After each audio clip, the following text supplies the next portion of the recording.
భూమి మీద భార్యాభర్తల బంధం చాలా అద్భుతమైంది.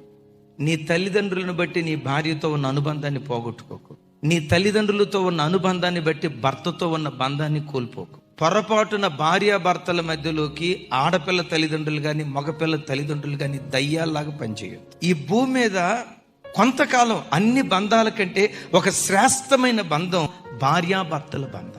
అందుకని యేసయ్య కూడా ఆయనకి మనకు ఉన్న బంధాన్ని, సంఘమేమో పెండ్లి కుమార్తె, ఆయనేమో మన పెండ్లి భర్త. దేవునికి మనకు ఉన్న బాంధవ్యాన్ని తండ్రి కొడుకుల బాంధవ్యంతో మాత్రమే కాదు, తల్లి కూతురుల బాంధవ్యంతో మాత్రమే కాదు, భార్యాభర్త బాంధవ్యంతో దైవికమైన బాంధవ్యం పోల్చబడి. అందుకనే ఒక మాట చెప్తా, పురుషుడా ఎప్పుడు నీ భార్యను చులకన చేయు. ఈ భూమి మీద దేవుని తర్వాత నీ టాప్ మోస్ట్ ఫస్ట్ ప్రియారిటీ అది నీ భార్య, అది నీ భర్త.